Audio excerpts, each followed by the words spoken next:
This video contains news and analysis related to a recent terror attack in Kashmir. The content may include sensitive visuals and discussions that could be distressing to some viewers. Viewer discretion is advised. We strongly condemn all forms of violence and terrorism. The purpose of the content is solely to inform and create awareness based on verified reports.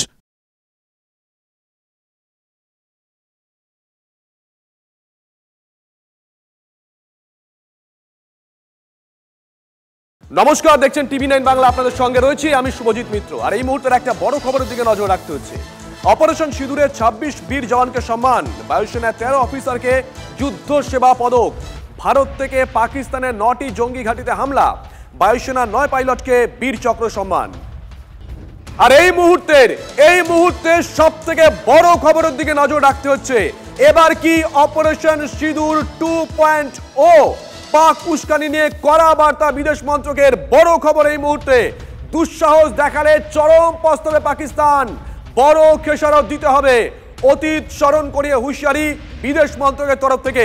বড় খবর নিঃসন্দেহে, detail নেব শান্ত। দেখো, অবশ্যই যেভাবে দিনের পর দিন পাক প্রধানমন্ত্রী এমনকি পাক সেনাবাহিনীর প্রধান বারবার করে হুমকি দিয়ে আসছে বাঁধ নির্মাণ এবং এমনকি জামনগরে বিভিন্ন তেলের অর্ডার যে ফার্মগুলো হচ্ছে সেই ফার্মগুলোকে ধ্বংস করে দেওয়া, যে একের পর এক হুমকি দিয়ে আসছে, সেটাকে নিয়ে কিন্তু ভারত এবার চুপ করে বসে থাকলো না। বিদেশ মন্ত্রকে যিনি মুখপাত্র রয়েছে রণদীপ জয়সওয়াল, তিনি কিন্তু সরাসরি জানিয়ে দিলেন যে দুঃসাহস যদি দেখায় পাকিস্তান, তার উত্তর ভালো হবে না। কোনোভাবেই চুপ করে বসে থাকবে না ভারত। স্বাভাবিকভাবে একটা বিষয় পরিষ্কার করে দেওয়া হচ্ছে যে ভারত কিন্তু কোনোভাবে অপারেশন সিঁদুর এখনো বন্ধ করেনি। যদি পাকিস্তান যদি নিজের গল্প দেখিয়ে যায়, বারবার করে একই ধরনের পদক্ষেপ করে, একই ধরনের বিবৃতি যা দেয়, তাহলে কিন্তু ভারতও তার পাল্টা দেবে এবং সেটা কতটা ভয়ঙ্কর হতে পারে সেটা কিন্তু অপারেশন সিঁদুরই বুঝিয়ে দিয়েছে। সঙ্গে থাকো শান্ত, আসবো তোমার কাছে। বড় খবর এই মুহূর্তে, এবার কি তাহলে অপারেশন সিঁদুর 2.0? পাক উস্কানি নিয়ে কড়া বার্তা বিদেশ মন্ত্রকের তরফ থেকে। ঠিক কি বার্তা দেওয়া হয়েছে শোনাই আগে। We have seen reports regarding a continuing pattern of reckless, warmongering and hateful comments from Pakistani leadership against India.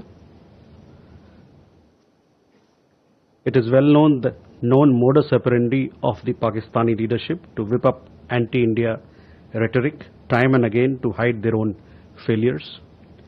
Pakistan would be well advised to temper its rhetoric, as any misadventure will have painful consequences, as was demonstrated recently. শান্ত, কখন বিদেশ মন্ত্রকের তরফ থেকে বার্তা দেওয়া হলো একবার ভেবে দেখো, যখন বারংবার প্রায় প্রতিদিন পাক সেনার মদতে সীমান্তে পাকিস্তান জঙ্গি অনুপ্রবেশের চেষ্টা করছে, ঠিক সেই সময় দাঁড়িয়ে। শান্ত, শুভজিৎ, দেখো, পাকিস্তানের অভ্যন্তরীণ ব্যর্থতা এবং অপারেশন সিঁদুরের পাকিস্তানের সেনার যে কঙ্কাসের চেহারা, সেটা প্রকাশ্যে চলে এসেছে এবং স্বাভাবিকভাবেই বিদেশ মন্ত্রকের তরফ কিন্তু এটাই বলা হচ্ছে, অভ্যন্তরীণ ব্যর্থতা ঢাকতে পাকিস্তান বারবার করে এই ধরনের মন্তব্য পেশ করছে। এমনকি যেটা জঙ্গি শুধু অনুপ্রবেশ নয়, ব্যাচকে, পাকিস্তানের যেটা বর্ডার অ্যাকশন টিম, সে ব্যাচকে পর্যন্ত কাজে লাগানো হচ্ছে জঙ্গি অনুপ্রবেশের ক্ষেত্রে।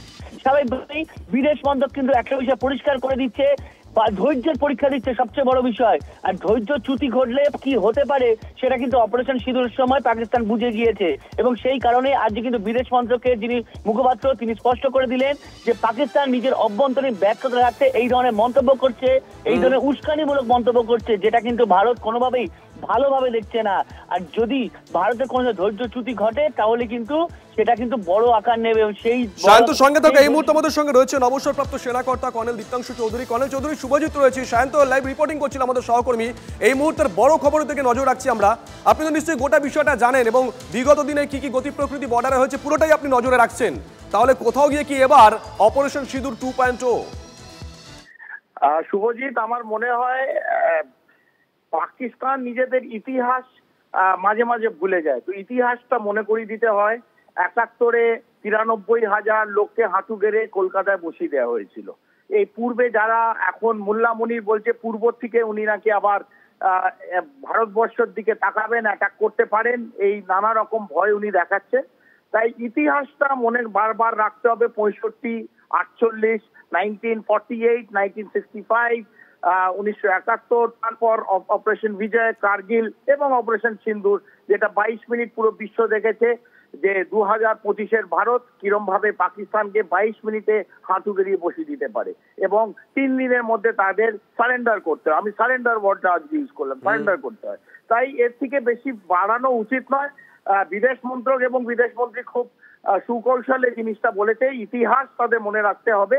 আর যদি যারা ইতিহাস ভুলে যায় তারা ওই it comes to a full circle, তারা আবার একটা বড় বিগ ব্যাং হোল আছে তার মধ্যে ঢুকে যাবে। ধন্যবাদ। আমরা কথা বললাম কর্নেল দীপ্তাংশু চৌধুরীর সঙ্গে।